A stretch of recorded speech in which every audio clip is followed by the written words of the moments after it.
todos aquellos que están de una u otra siguiéndonos en esta hermosa serie de las 7 iglesias del Apocalipsis. Sé que Dios tiene una palabra muy grande y muy fuerte para nuestras vidas. Amén. ¿Y sabes por qué? Porque nos ama cuando dicen amén. Así que vamos en este hermoso tiempo a aperturar este tema que hemos continuado ya. Y hoy nos toca la iglesia de Esmirna. Así que vamos al libro de Apocalipsis en el capítulo 2, verso 8. Y vamos a leerlo en el nombre que es sobre todo nombre. Amén. Amén. En el nombre del Señor Jesucristo. Dice la palabra: escribe el ángel a la iglesia en Esmirna, el primero y el postrero, el que estuvo muerto y vivió, dice esto: yo conozco tus obras y tu tribulación y tu pobreza, pero tú eres rico, y la blasfemia de los que dicen ser judíos y no lo son, sino sinagoga de Satanás. Verso 10. No temas en nada lo que vas a padecer. He aquí, el diablo echará a algunos de vosotros en la cárcel para que seas probados, y tendréis tribulación por 10 días. Sé fiel hasta la muerte, y yo te daré la corona de vida. El que tiene oído oiga lo que el Espíritu le dice a la iglesia, y el que venciere no sufrirá daño de la muerte segunda. Amén. Vamos a hacer una oración y vamos a dejar que el Señor hable a nuestros corazones esta mañana. ¿Cuántos están dispuestos a que Dios le hable? Amén. ¿Cuántos están deseosos que Dios hable a sus vidas? Amén. Así que vamos a orar allí. Inclina tu rostro conmigo y oremos, por favor. Padre, yo te alabo y te doy gracias en el amor de Jesús, porque siempre tu amor nos ha alcanzado, Señor, nos ha guiado y nos ha librado de tantas cosas que hoy en día, Padre mío, están aconteciendo en el mundo, pero tú nos has librado de muchas. Gracias por habernos convocado en este tiempo, a este lugar, y gracias, Señor, porque sé que tu voz será oída en mi corazón y en mi mente para aprender, Señor, y a conocer el grande amor que tú has tenido por tu pueblo, por tu iglesia, por la cual vienes ahora, Señor, a recogerla. Y vienes ahora, Señor, a obrar en su vida a través del poder de tu Espíritu Santo para transformarla, para que sus vestiduras sean sin arrugas, sin mancha. Y yo te ruego, Dios de los cielos, que siempre seas tú exaltado, siempre seas tú coronado con gloria y poder en el poderoso nombre de Jesús. Amén. Amén. Amén y amén. Amén. Si hay algo que podemos hablar de esta hermosa iglesia de Esmirna, ya que la segunda iglesia es que Esmirna y otra son una de las iglesias que verdaderamente Jesús se dirige y que no la va a culpar del pecado, pero sí la va a hablar para darle a conocer lo que en verdad está a punto de acontecer en su vida. Si hemos dicho bien, es cierto, las 7 iglesias son 7 iglesias, a pesar que en Asia no eran las únicas 7 iglesias, déjeme decirle, había muchas otras iglesias, pero el Señor coge 7 iglesias como ejemplo, 7 iglesias que también nos hablan de hoy, de la situación, de la condición en la que ellas se encuentran, y cada una de ellas tiene un rasgo muy particular en la forma como está siguiendo a Dios, y cada una de ellas tiene alabanzas, otras tiene exhortaciones, otras tiene reproches, otras tiene verdaderamente acciones que necesitan ser corregidas a tiempo para no perder esa salvación que Él les ha dado. Por ello es que habíamos comenzado a hablar lo que Jesús le dice a cada una de ellas y la forma como el Señor se manifiesta. Habíamos hablado sobre lo que era la iglesia de Éfeso y habíamos dicho de que Él se presenta a esta hermosa iglesia de Éfeso dándole a conocer verdaderamente quién era, como dice la Escritura. Yo soy, dice, yo conozco tus obras, le dice Éfeso, y tu arduo trabajo y paciencia. Ahora entramos a Esmirna y dice, escribe al ángel de la iglesia en Esmirna. Si bien es cierto, el ángel es un mensajero, ¿cuántos dicen amén? Amén. Y es también reconocida porque lo podemos ver en estos capítulos 20 de este pasaje del primer capítulo 1 de Efesios, los hace ver que el misterio de las 7 estrellas, dice a tu diestra, estos son los 7 candeleros, 7 estrellas, los ángeles, y las 7 iglesias, los 7 candeleros que has visto.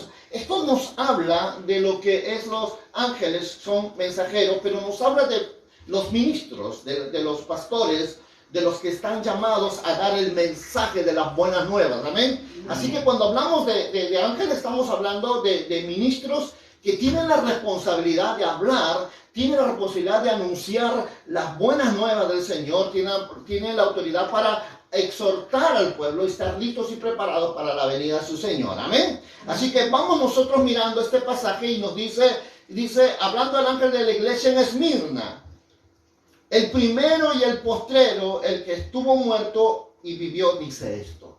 No hay una introducción más hermosa que podemos encontrar en la Escritura cuando nosotros vemos esta expresión, cuando dice la Escritura, el primero y el postrero, el que estuvo muerto y vivió. ¿Por qué el Señor se presenta de esta forma a esta iglesia? Porque Él está diciendo que Él es, dice la palabra, el primero y el postrero. Él es el que conoce tu vida, el que conoce tu levantar, es el que conoce tu pensamiento, es el primero. Él es el que vive por los siglos de los siglos. Amén. Amén. Él es, si hay algo que Él sabe, si hay algo que Él conoce, si hay algo que Él verdaderamente entiende del ser humano, es que verdaderamente por su divinidad, porque Él no está sujeto al tiempo, sino Él es eterno, amén. Y como Él es eterno, y tú y yo vivimos en el tiempo, un fragmento de la eternidad ocupamos, Él conoce tu caminar, Él conoce tu levantar, y Él está diciendo, el primero y el postrero, Él está diciendo, mira, yo soy el que soy.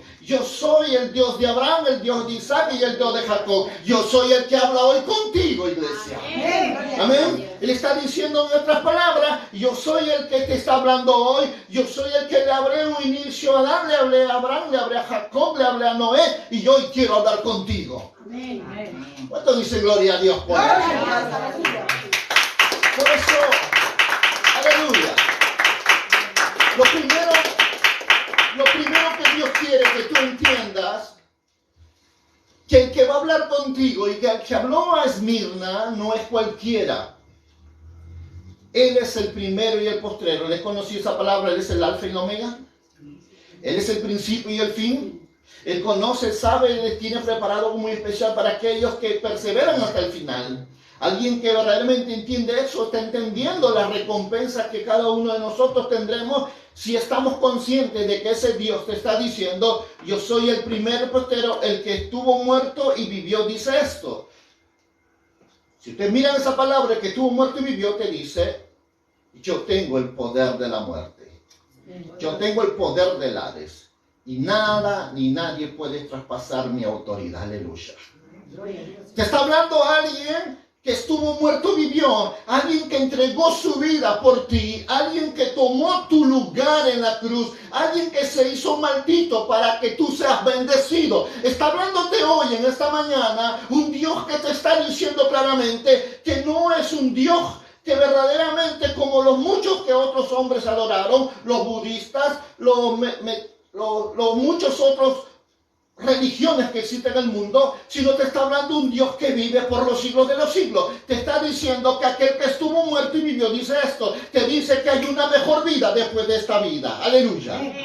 Te está hablando alguien que venció la muerte, te está hablando alguien que te dice que si tú estás entendiendo esta mañana esta palabra, que todo lo que tú hagas por la fe, tú vas a ser honrado y reconocido. Y la mejor honra es que dijo el Señor, donde yo estoy, vosotros estaréis conmigo. Gloria a Dios. Amén. Gloria a Dios. Él nos está diciendo, pues, dale palmas si quieres darle la gloria al Rey de Reyes. Aleluya.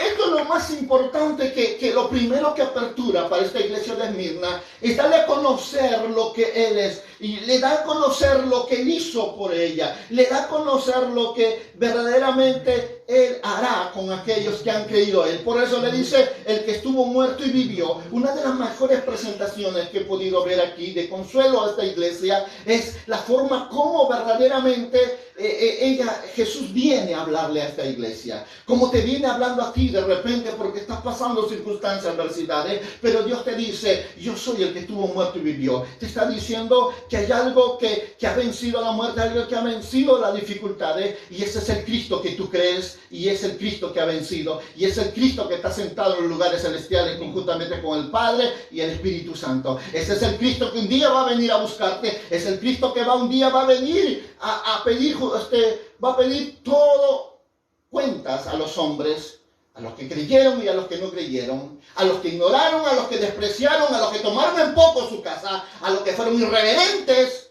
y rebeldes ante su palabra. Ese es el Cristo que va a venir un día a pedirte cuenta, porque Él es un Dios vivo. Él no es un Dios de muertos, aleluya. Es un Dios de vivos. Donde están dos o tres, dice el Señor, al medio estoy yo. Hoy somos más que 2 y 3. Tema a todo hombre delante de su presencia, dice el Señor. Y tema a todo aquel que invocare su nombre. Pero hay de aquel que pisoteare la sangre del Cordero. Mejor sería nunca haberlo conocido.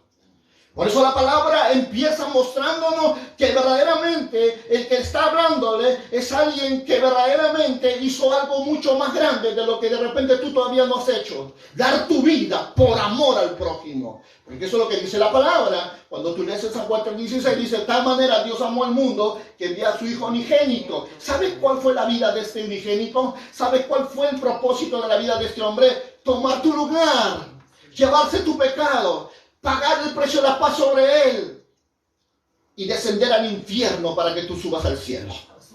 Eso fue lo que hizo aquel hombre que está hoy sentado a la diestra del Dios Todopoderoso.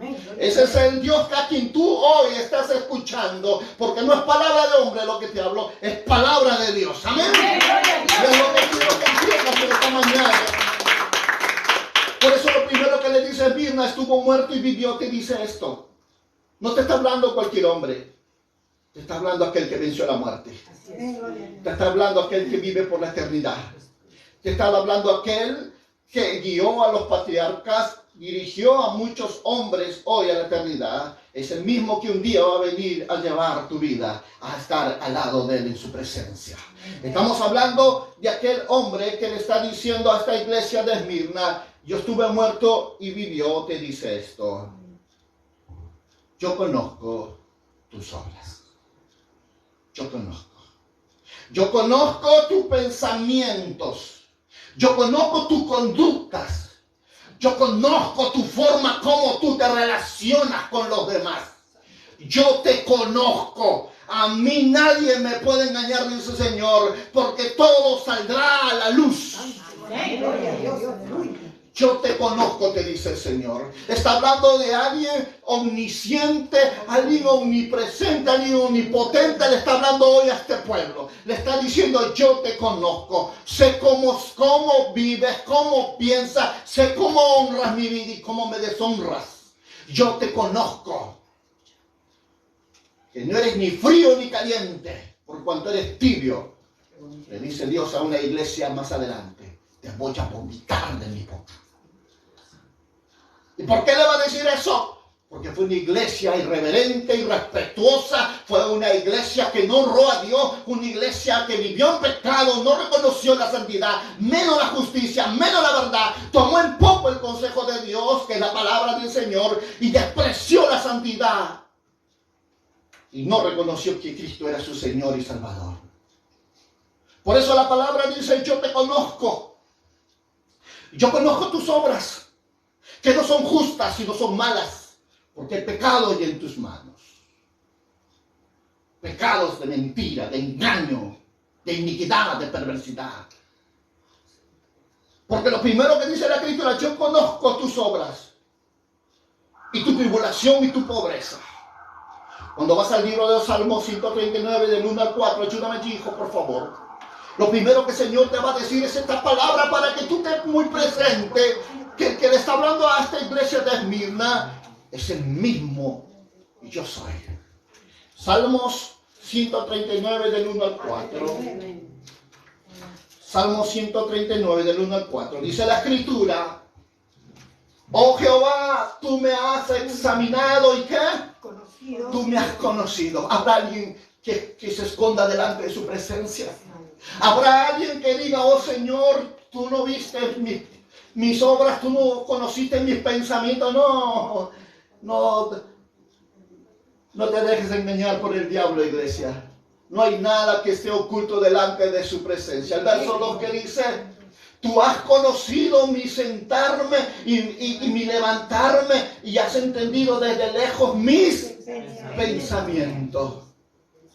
¿Habrá algo que te justifique delante de su presencia? ¿Habrá algo que te diga que Dios tenga misericordia de tú, que conociendo la palabra la despreciaste con tus actitudes? Que tus hechos gritaban más fuertes que tu boca. ¿Qué dice el verso siguiente? Has escudriñado mi andar y mi reposo, y todos mis caminos te son conocidos. ¿Acaso Él no sabe lo que vas a hacer mañana? ¿Acaso Él no sabe que un día vas a negar tu fe? ¿Acaso Él no sabe la forma como vives? Nada hay oculto delante de su presencia, iglesia. Pues aún no está la palabra en mi lengua, y he aquí, oh Jehová, tú las sabes todas. Tú las sabes todas. ¿Qué le dirás a aquel que conoce todas las cosas?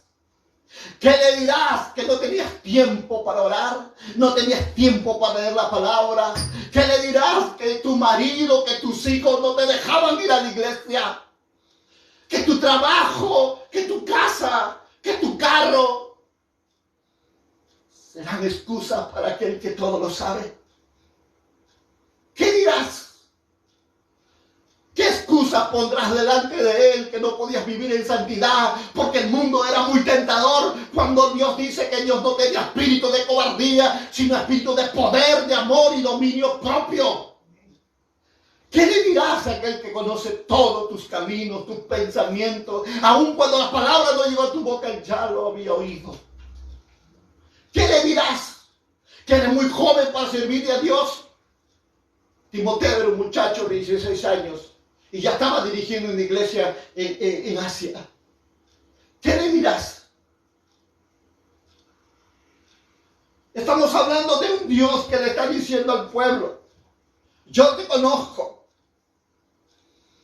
Como lo dice en el libro de Génesis, capítulo 22, 14.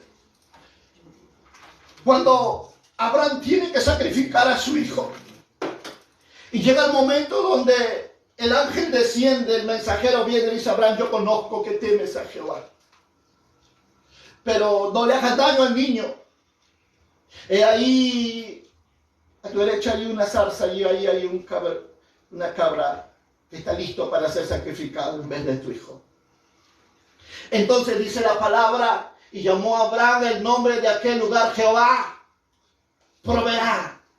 Por lo tanto se dice hoy: en el monte de Jehová será provisto. ¿Sabe que esa palabra que dice Jehová proveerá, nos tiene más de 5 significados? Y no solamente Jehová como el significado que te provee, sino también otro significado que tiene la palabra Jireh es que Jehová ve. Amén. Que no solo provee, sino que también ve. Él ve tu necesidad, Él ve tu lucha, Él ve tu angustia, Él ve todo lo que te hace falta. Él es el buen Padre que todo tiene bajo control. Él es el buen Padre que sabe tu pensamiento, escudriña tu mente, tu corazón, y delante de Él nada puede ver oculto. Amén. Amén. Porque Jireh no solo significa el que provee, sino también está la palabra el que ve. Y la Biblia dice que los ojos de Jehová recorren la tierra mirando, viendo las obras de los justos y de los injustos. Por eso tienes que tener mucho temor delante de su presencia, iglesia. Porque todo lo que hagas, dijo el Señor, hacerlo como para Él. Señor, no lo hagas al ojo. Si vas a hacer algo para Dios, hazlo bien. No lo hagas a media, teme delante de Él, porque Él va a pedirte cuenta un día. No hagas las cosas por hacer. Hay un Dios que lo está viendo todo. Hay un Dios que realmente lo conoce todo. Por eso tu vida debe ser una vida de excelencia. Una vida de temor delante de su presencia. Tu vida debe ser una vida de consagración para aquel que hizo todas las cosas por ti. No debes tener en poco quién es el gran yo soy. No debes tener en poco quién es Jehová Jireh, que lo ve todo. No debes tenerlo en poco, sino debes reconocerlo en todos tus caminos. Por eso que hay algo que tú y yo tenemos que entender. Que Dios nos llama y nos dice primeramente buscar el reino de Dios y su justicia. Y todas las cosas que serán otorgadas por Dios. Serán provistas por Dios. Porque ese es el Dios a quien tú le sirves. Ese es el Dios a quien tú te postras de rodillas. Ese es el Dios a quien tú buscas en ayuno. Ese es el Dios a quien tú reverencias. Ese es el Dios, el gran yo soy, iglesia. Por eso cada momento tienes que entender. Y Dios le está hablando a esta iglesia de Esmirna. Le está llamando a esta iglesia de Esmirna. Le está diciendo que no era cualquier iglesia. ¿Sabes cómo era conocida esta iglesia? Era conocida como la belleza de Asia. ¿Y sabes por qué? Porque era la belleza de Asia. Otros le decían que la corona de Asia. Porque Esmirna tenía las mejores escuelas de ciencia, de medicina. Y tenía los más grandes edificios. Y sus calles, que estaban pavimentadas con piedra, eran las más hermosas que había. Por eso Esmirna era conocida de esta manera. Pero también encontramos, sinceramente, a Esmirna, y en ese lugar, en Asia, mejor dicho, existía un monumento al dios Baco. ¿Quién era este ídolo? Era el dios del placer. Estamos hablando que en este lugar de Asia, como lo que vemos en esta iglesia, había mucho desorden. Había mucho desorden sexual, inmoralidad. Y es impresionante porque en este mismo lugar fue ahí donde nació Homero, el filósofo del año 195 después de Cristo. Y es aquí mismo donde comienza los momentos más duros que esta iglesia tiene que pasar. Los momentos más difíciles que esta iglesia tiene que pasar. Por eso la introducción que Jesús le da a esta iglesia es la introducción de aquel Dios, el inicio y fin, el alfa y el omega. Es aquel Dios que todo lo ve, todo lo conoce y todo lo sabe. Porque Él sabe que vas a tener problemas. Él sabe que vas a tener lucha. Él sabe que vas a tener tentación. Él sabe que vas a pasar por momentos difíciles. Y aún aquellos que un día están a tu lado, un día te dejarán, un día te abandonarán, un día te van a traicionar. Pero Dios te dice, yo te conozco tus obras. Esta era una iglesia que trabajaba en la obra de Dios. Pero también le dice, conozco tu tribulación. ¿Sabes cuántas cosas pasaron en este lugar, en Asia? He estado revisando y la iglesia pasó por momentos tan difíciles, por momentos de persecución, de muerte, de muchas cosas desastrosas, que yo no sé si estarás tú dispuesta a pasarla. Pero encontré como Nerón, sinceramente, fue aquel que crucificó a Pedro y quien decapitó a Pablo. Y no solo él, sino también hablamos que Nerón fue el que incendió a Roma, tan solo para culparle a la iglesia. Y así comienzan las persecuciones más atroces que tú no tienes ni idea. Domiciano exilió a Juan a la isla de Patmos. Y sabemos que por causa de estas cosas, Dios tuvo que traer estas revelaciones. Trajano fue quien mató a Ignacio de Antioquía. Marco Aurelio quien mató a Justino el mártir. Diocleciano, quien a los cristianos los persiguió y trató de eliminar todas las cartas del apóstol Pablo que había mandado a las iglesias para exterminar todo lo que era el ser una iglesia apostólica, el ser una iglesia que entendía su misión. Porque ser apostólico es entender la misión de Cristo en la tierra. Porque es un apóstol significa ser enviado. Alguien que está entendiendo la obra de Cristo. Alguien que está comprendiendo la razón y el propósito por la cual existe en esta tierra. Porque ser una iglesia apostólica es alguien que no se va a quedar quieta. Va a salir de su comodidad y va a comenzar a ir a predicar la palabra a todo lugar y en todo tiempo y fuera de tiempo. Amén. Esto fue lo que pasó en la gran iglesia, una gran tribulación, como dice la Escritura. Yo conozco tus obras y tu tribulación y tu pobreza. Es tanto las circunstancias que pasaron esta iglesia que podemos ver nosotros que muchas veces no, toda aquella gente que congregaba en esa iglesia eran esclavos. Y algunos eran servidores. Y no tenía recursos como lo tienes hoy. Leí un libro donde decía un comentarista, decía, ¿qué gran diferencia es entre la iglesia de hoy y la iglesia de antes? La iglesia de antes era una iglesia pobre, con muchas necesidades, pero era rica espiritualmente. Hoy la iglesia es rica materialmente, pero pobre espiritualmente. ¡Qué contraste! ¡Qué contraste tan grande que podemos encontrar en la vida! ¿Y por qué? Porque muchas veces ignoramos lo que significa el gran ejemplo que nos pone aquí el Señor a través de cada iglesia. Si tan solo entendiéramos lo que Tulio y Josefo, narradores de todo lo que es la historia de la iglesia, entendiéramos lo que verdaderamente cuesta ser un cristiano. Pero un cristiano de verdad, no un cristiano de molde, no un cristiano de plástico, no un cristiano post-core, no un cristiano de verdad que está dispuesto a dar su vida, que está dispuesto a predicarle a Cristo a tiempo y fuera de tiempo. No un cristiano que apenas está luchando con un demonio de 50 centímetros que se llama pecado, lujuria, y no tiene la fuerza para vencerlo. No, estoy hablando de cristianos que están dispuestos a dar su vida por aquel que los dio en la cruz. Estoy hablando de cristianos que se han comprometido con la santidad, se han comprometido con la justicia y la verdad, y que no le importa su vida, y que no le importa lo que tiene, y no le importa nada, tan solo por cumplir el propósito de Cristo en su vida. Ese es el cristiano que verdaderamente Dios está llamando, porque lo que está pasando en este lugar, lo que está pasando en esta hora, cuando dice la Escritura que Él verdaderamente conoce tus obras y tu tribulación y tu pobreza, pero tú eres rico, y la blasfemia de aquellos que dicen ser judíos y no lo son, sino sinagoga de Satanás. Estos eran tipos de judíos jesuitas, que se confabularon con la Roma para perseguir a los verdaderos cristianos.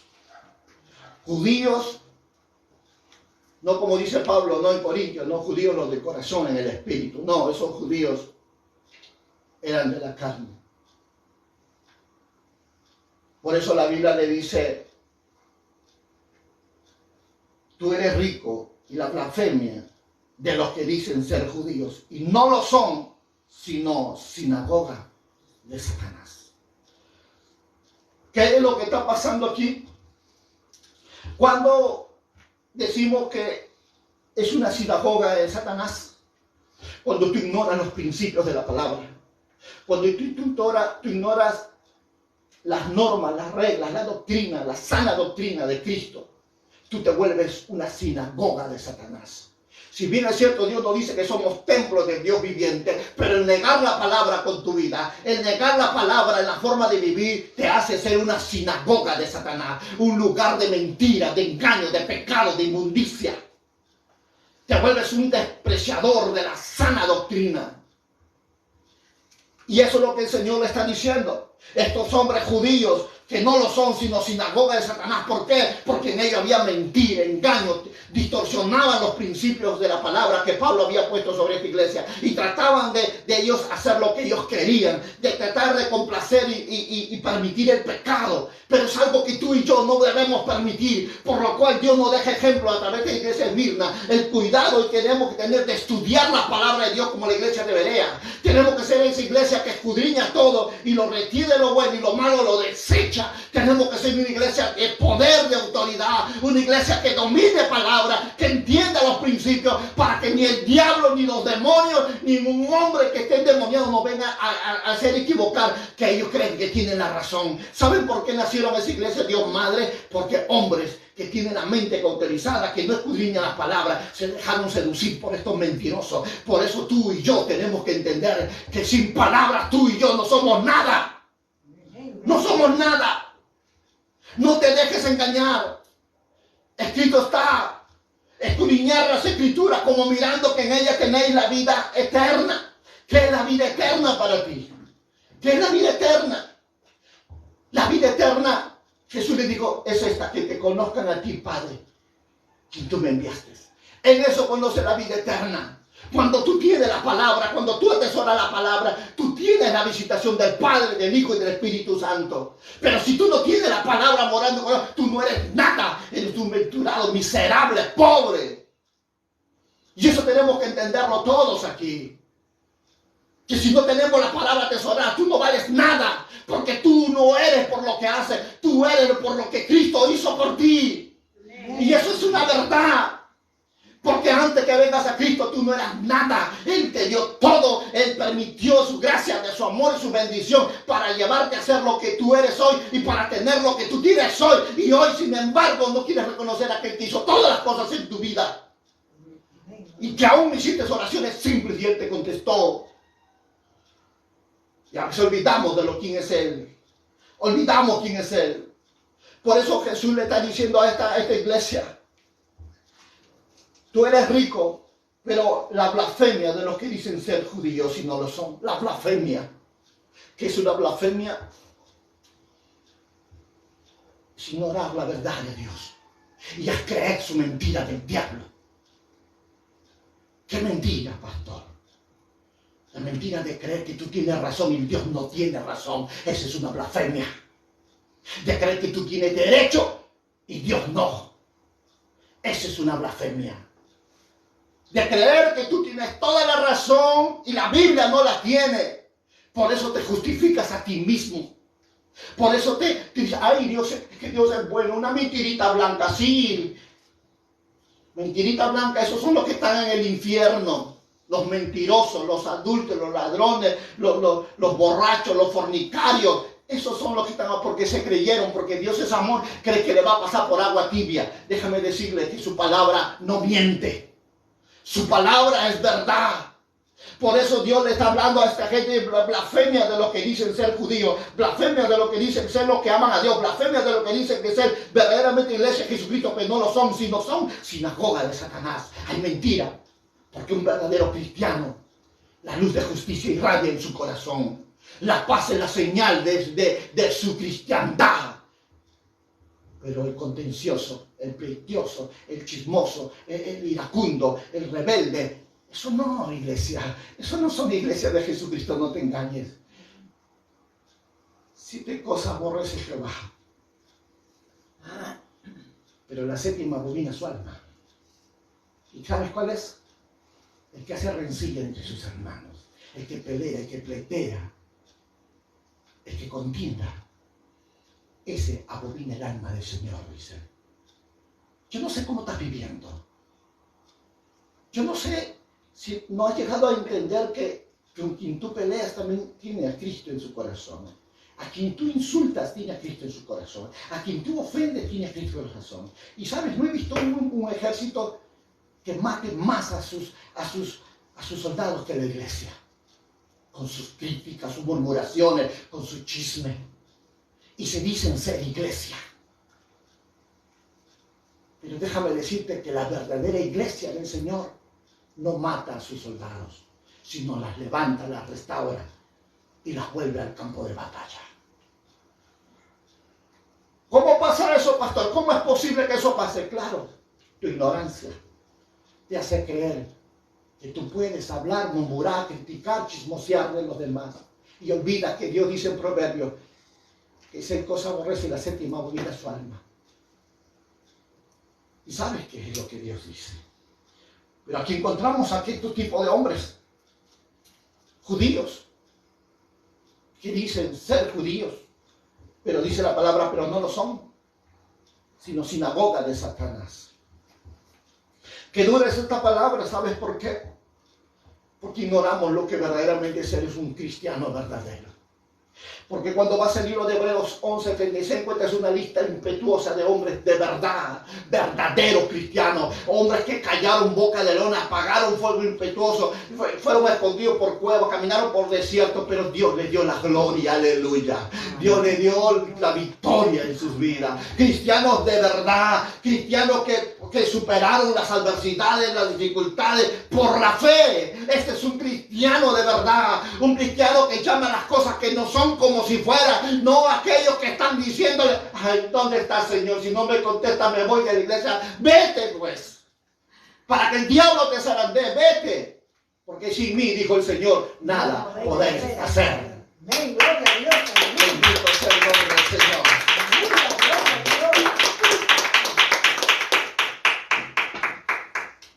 Qué duro es nosotros creer, entender que estamos bien, cuando a la luz de la Escritura nos reprueban. Por eso es que aquí le está diciendo Dios, yo te conozco tus obras y tu tribulación. Yo conozco que pasas problemas, yo conozco que estás pasando dificultades. Sé que te cansas de buscarme, sé que te cansas de hablar conmigo, sé que te cansas de hacer lo bueno, lo justo. Pero ten cuidado de convertirte en una sinagoga de Satanás, de negar tu fe. Ten cuidado de callarte cuando sabes que Dios quiere que tú hables. Ten cuidado de correr con los que pecan, los que mienten, los que roben. No, tú eres la luz del mundo. Tú eres la sal de la tierra. Dios te escogió, te sacó de las tinieblas, te trajo a su luz para que seas luz a donde quiera que tú vayas. Gloria a Dios. Porque si el justo con la justa se salva, ¿qué esperanza tiene el impío? Tú tienes que entender que tú no eres cualquier persona. Tú tienes que entender que el poderoso de Israel está contigo. Aleluya. Él es el que pondrá la palabra en tu boca. Por eso dice la Escritura, abre tu boca y yo hablaré a través de ti. Yo pondré la palabra en tu boca. El mundo sabrá que yo soy Jehová, porque te usaré aquí para anunciar mi misericordia. Amén. Gloria a Dios. Aleluya. Y tú tienes que entender esta verdad. Tú tienes que entender, por eso la palabra es clara, Dios mío. La palabra es clara cuando nos dice, yo te conozco, sé que vas a pasar lucha, pero levántate. Vamos, dile al que está al lado, levántate del sueño en el que te encuentras. Oh, sí, levántate, vuelve a buscar a tu Creador, vuelve a buscar a tu Dios. Esfuérzate y sé valiente. No temas ni desmayes, porque Jehová tu Dios estará donde quiera que tú vayas. ¡Aleluya! Oh, sí, Señor. Por eso dice la palabra, escribe el ángel a la iglesia de Esmirna, el primero y el postrero que estuvo muerto y vivió, te dice esto. Ese Dios que vive en la eternidad es el que nos habla en esta hora. Es el Dios quien tiene todo el control de la existencia del ser humano en la tierra. A veces no entendemos quién es ese Dios, sinceramente. Pensamos que el mundo sostiene a Dios cuando es Dios quien sostiene al mundo. Tenemos que entender algo muy importante, que Dios verdaderamente introdujo en la eternidad el tiempo, introdujo también el espacio y la materia. Es Dios quien tiene el control de todo. Pero Él se aseguró que tú seas una persona que pueda ser vencedor. Se aseguró que tú seas una persona que logre las recompensas que Dios ha puesto en tu vida. ¿Y sabes por qué? Porque a veces ignoramos lo que Dios tiene preparado para tu vida. y lo tiene preparado para aquellos que están entendiendo esta verdad. ¿Y sabes qué es? Cuando llegues a su presencia, Él te dará las coronas. ¿Qué corona, pastor? ¿Qué corona me está hablando usted? Déjame decirte, la corona incorruptible. La corona que dice en 1 Corintios 9, 24, 25. Esa corona incorruptible no es cualquier corona y no es para cualquier persona, iglesia. Dice la Escritura en este pasaje de la palabra del Señor, en 1 Corintios 9, 24, 25. ¿No sabéis que los que corren en el estadio, todos a la verdad corren, pero uno solo se lleva el premio? Dice, corred de tal manera que lo tengáis. Verso 24. Y todo aquel que lucha, de todo se abstiene. Ellos a la verdad para recibir un ¿qué? Una corona corruptible, pero nosotros una ¿qué? Una corona incorruptible. ¿Quiénes son los que llevarán esta corona? Los que se van a esforzar, los que van a hacer de la forma correcta, los que van a hacer de las cosas que Dios sabe que le agrada. Aleluya. La siguiente corona es la corona de la justificación. En 2 Timoteo 4:8 nos habla de qué? De esta hermosa corona, de los que han aprendido a vivir por fe, no por vista. Dice la Escritura en 2 Timoteo 4:8. Podemos encontrar este pasaje de la palabra del Señor de una forma muy clara. Por lo demás me está guardada la corona ¿qué? De justicia, la cual me dará el Señor, el juez justo, aquel día. Y no solo a mí, sino también a todos los que aman su venida. Aquellos que están cogiendo la palabra como la esperanza viva de los tiempos finales. Aquellos que no están negando su fe. Aquellos que están viviendo conforme a lo que está escrito. Aquellos que no van ni a la derecha ni a la izquierda, sino aquellos que cada día están buscando y atesorando la palabra como lo mejor que hubiera en su vida. A ellos les espera la corona de justicia. Por eso tenemos que entender, iglesia, que la corona de vida también es, según Apocalipsis 2:10, lo dice así.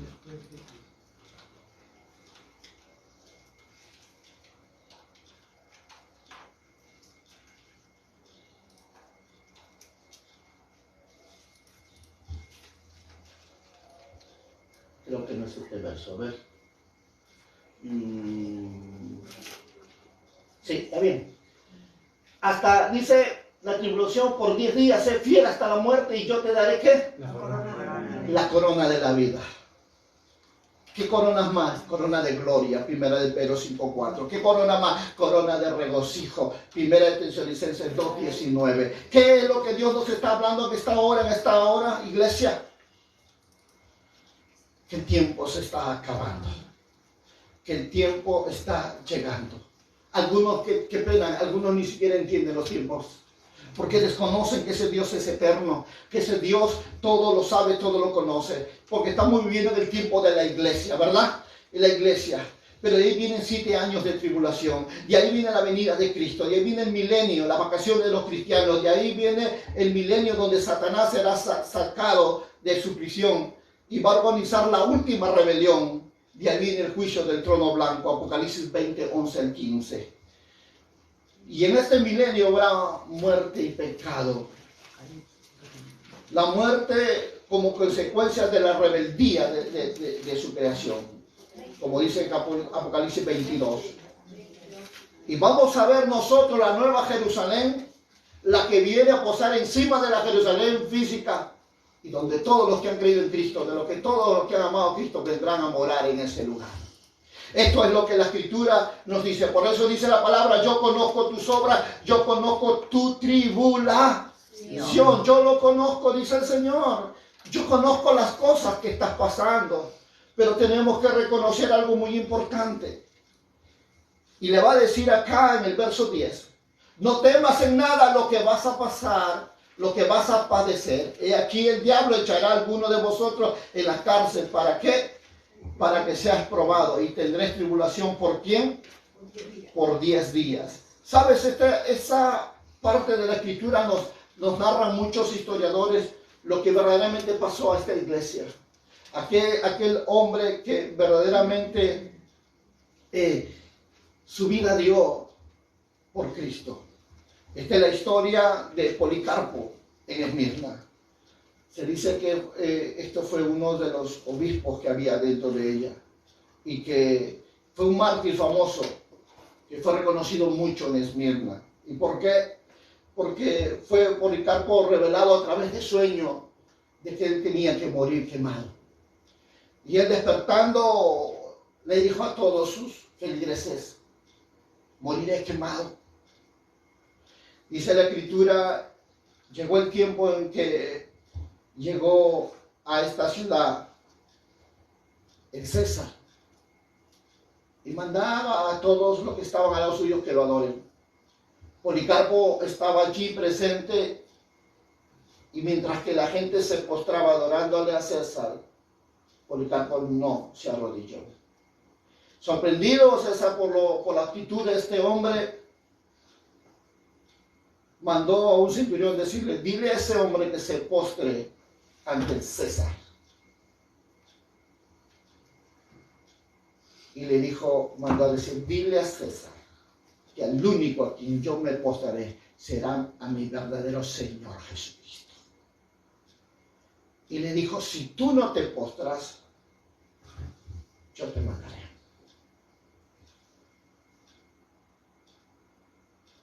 Y dice que sus seguidores de Policarpo, que estaban al lado de él, le decían: pero maestro, no hagas eso, póstrate ante César. No, 86 años he vivido sirviendo a aquel que su vida dio por mí y fue fiel hasta todos estos días. ¿Crees que ahora yo seré infiel cuando estoy a puertas de morir? No. Solo a Cristo serviré.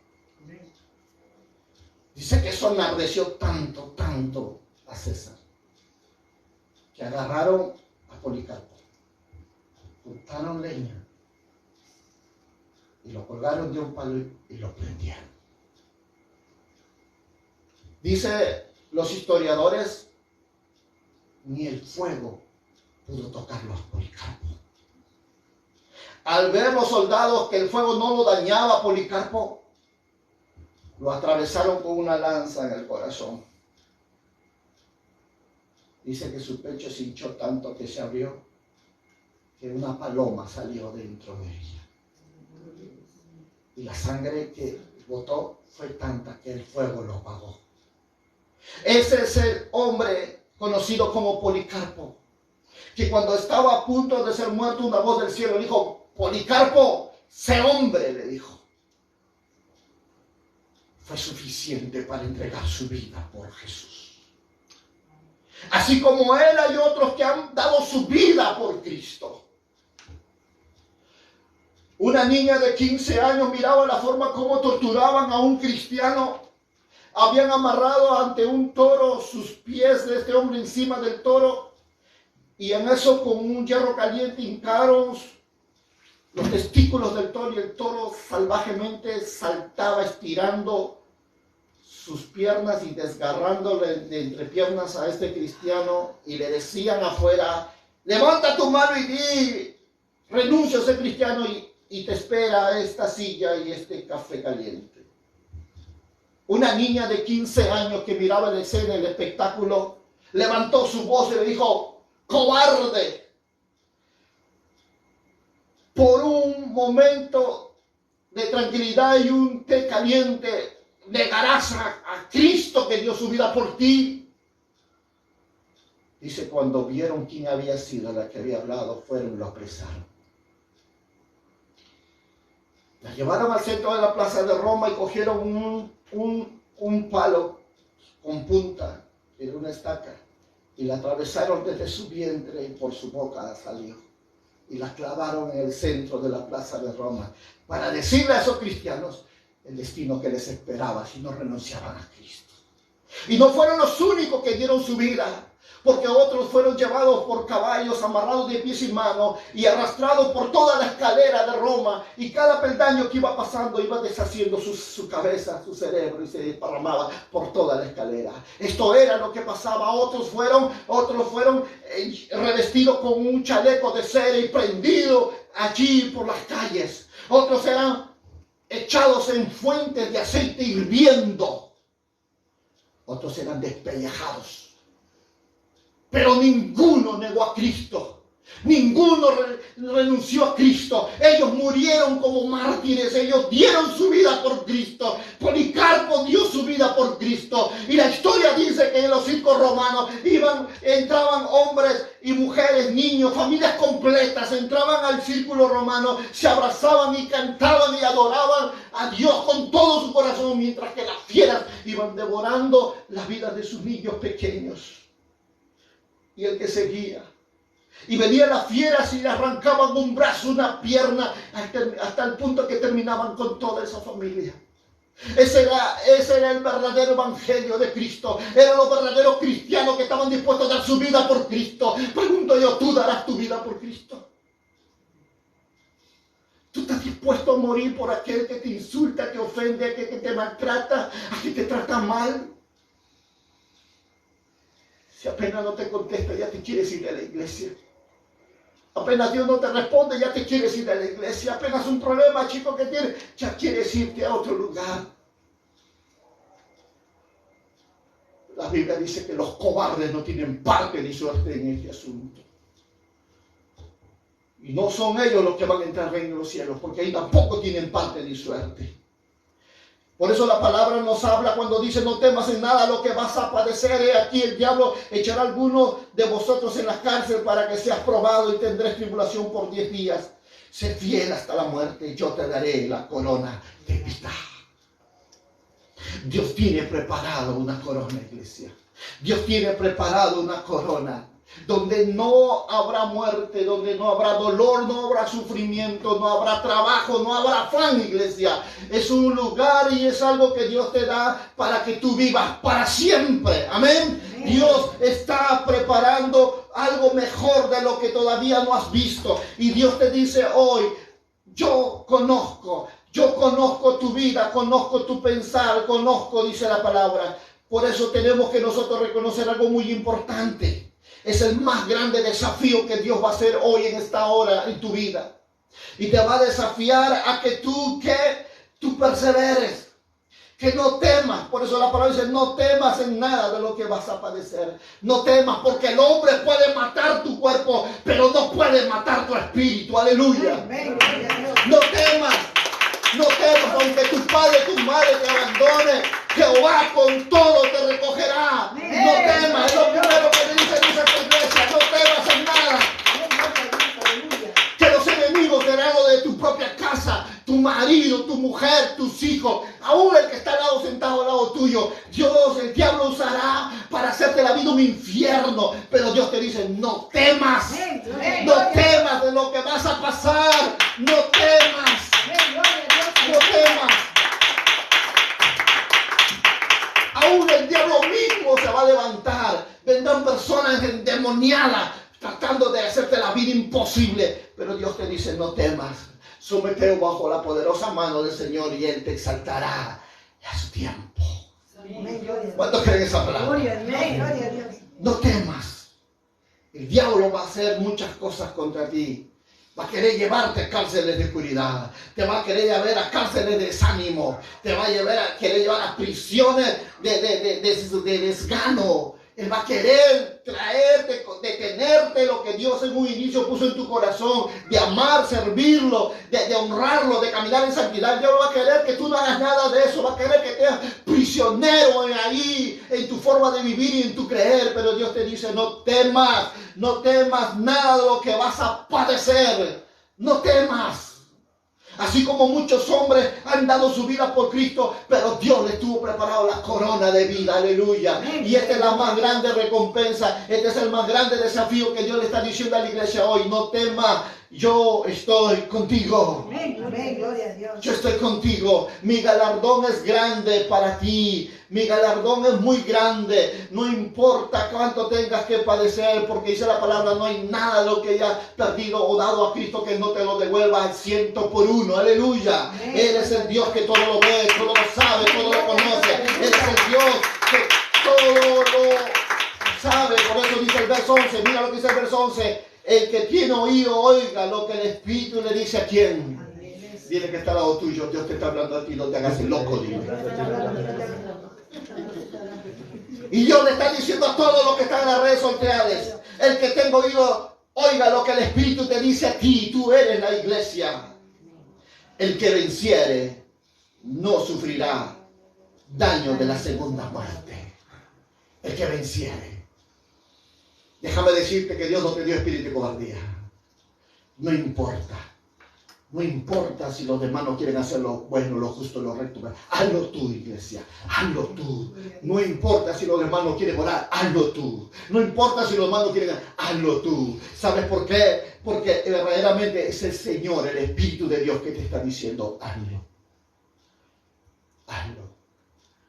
Él es el que te está llamando hoy. Y Él te dice, hazlo. Porque el que venciere no sufrirá daño de la segunda muerte. Porque un día se acabará todo esto.